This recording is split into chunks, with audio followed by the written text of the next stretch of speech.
Greetings, Japan fans. In today's show, we are going to be looking at change agents.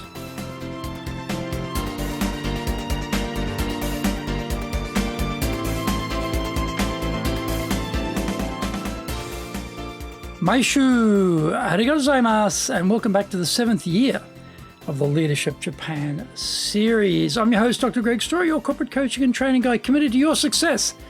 The president of Dale Carnegie Training Japan, a best-selling author, Japan Sales Mastery and Japan Business Mastery. My new book, Japan Presentations Mastery, is going to be released shortly.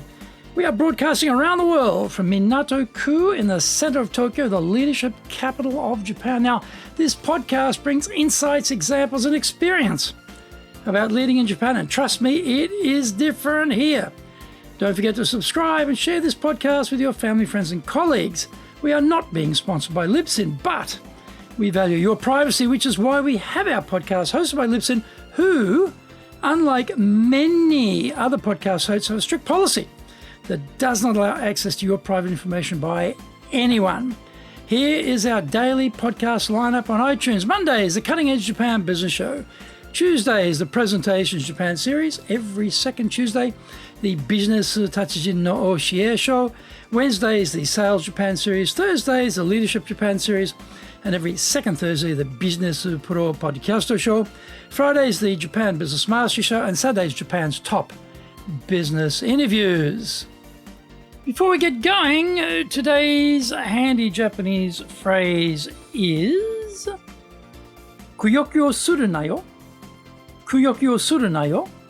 Kuyoki o suru na yo. Which is very, very informal, and it means, well, don't fret, don't worry, don't be down, okay? Someone's maybe depressed about something, maybe they're worried about something, then you can say, kuyoki o suru na yo, kuyoki o suru na yo, kuyoki o suru na yo, kuyoki o suru na yo. Very informal. Remember, this is very, very informal language. Kuyoki o suru na yo. Kuyoki o suru na yo. Kuyoki o suru na yo. Kuyoki o suru na yo. This is episode number 427, and we are talking about no change agent leaders needed in Japan. The following scenario will feel familiar to Japan old hands.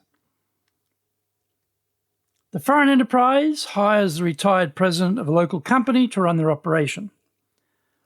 After 5 years, it begins to become obvious the enterprise is getting nowhere. The aging president is retired out of the company, and headquarters dispatches one of their local leaders to Japan to turn things around. The brief is to get the Japan business moving and produce results. To a hammer, everything looks like a nail. And the foreign change agent Hammer has just landed at Haneda Airport. Things don't look right to the Hammer. The way of working isn't the same as back home. There seems to be plenty of institutionalized inefficiencies. After some perfunctory meetings at direct reports, the orders start to flow from the Hammer. Weeks go by, and then the Hammer notices things which should be happening are not happening. Thinking back, there was no resistance to the Hammer's directives at the department's heads meeting. Everyone got their marching orders and knew what they needed to do to get cracking on. But they are not cracking on. In fact, they're not doing what they should be doing. When the Hammer starts questioning direct reports on why there is no sign of any progress, the excuses, complaints, and assorted problems come tumbling out. The Hammer starts thinking about replacing his direct reports with people who will be more compliant to his will. All the while, his boss back at headquarters wants to know why, given the Hammer has been there 3 months, nothing has improved as yet. What are you doing over there? We expect results. None of this makes sense. He was a successful change agent back in the home territory, able to turn teams around and get the revenues flowing. After all, that is why he was picked for this job in the first place. He had a track record as a change agent. As the hammer starts to eliminate people who won't toe the line, an unexpected turn of events occurs. His boss tells him the board has received anonymous letters accusing him of destroying the company's relationships with key clients and that he has been sexually harassing female staff. "What the hell are you doing over there?" he is asked. This type of conversation is guaranteed to drain the blood from your face, weaken you at the knees, and generate heart palpitations. Welcome to Japan, hammer! Find out more when we come back from the break.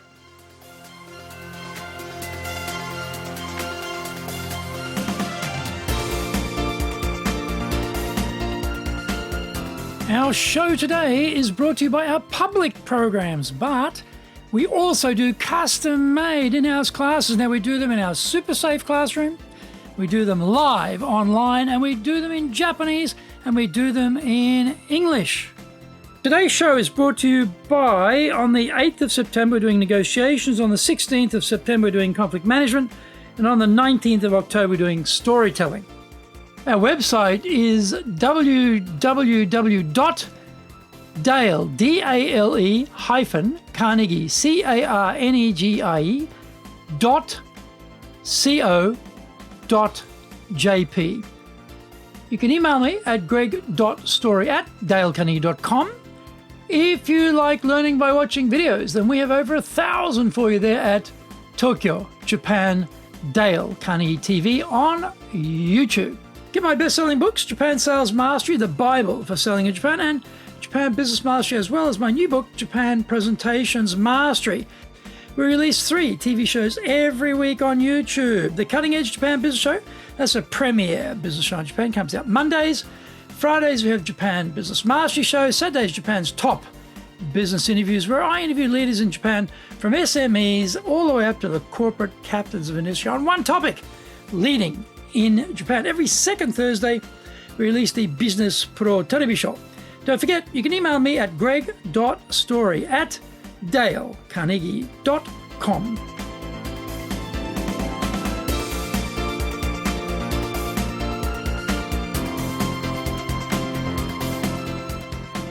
Welcome back. Just to place this scenario in context, imagine if a Japanese leader was sent to your branch as your boss and could only really communicate with the few Japanese speakers there. He can't read or write in the local language. He has no knowledge of the business locally, doesn't understand the customers, and is constantly pushing hard for changes. Within short order, he starts sacking your colleagues because they have the temerity to say some of these changes are a bad idea and resist them. How would you react? What would you be thinking? What would be the water cooler discussions vibe? Okay, back to the scenario. Good talent starts heading for the exits. They can see the train wreck coming, so they decide to jump out, and because they are good, they have options. The mediocre and the hopeless have no options, so they stay. The new policies upset clients, and business starts to get lost. People who were shunted out or chose to leave had deep, long-standing relationships with clients, and these cannot be replaced easily or quickly. The global employee annual satisfaction survey results are a horror show. Results are not coming. Headquarters recalls the hammer and sends out Hammer Mark II to start again. This time around, let's start with understanding how the business is constructed here. Let's uncover all the spider webs of relationships, both within the organization and externally. Use your relationship with headquarters to get the resources or localization requests met. Look for some quick wins for the teams.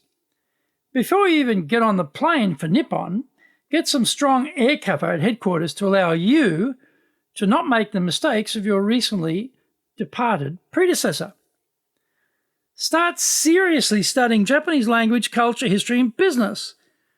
Talk to the old-timers here who have seen your like before on how to avoid another train wreck. Hasten slowly, but do hasten with changes that will make things better here without blowing up the operation or yourself.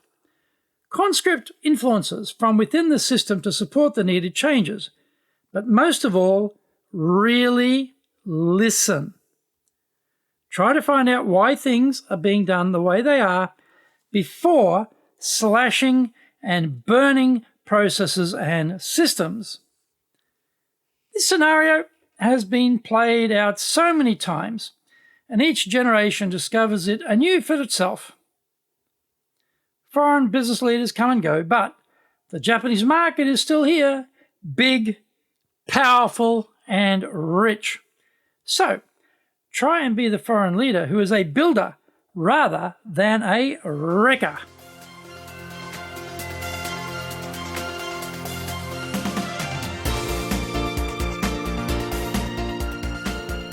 Thank you for joining the Leadership Japan series. If you found the program useful, then share it with your family, friends, and colleagues. Don't forget to subscribe and share this podcast. Take what you found valuable, immediately put it into action, because idea application is what makes winners winners.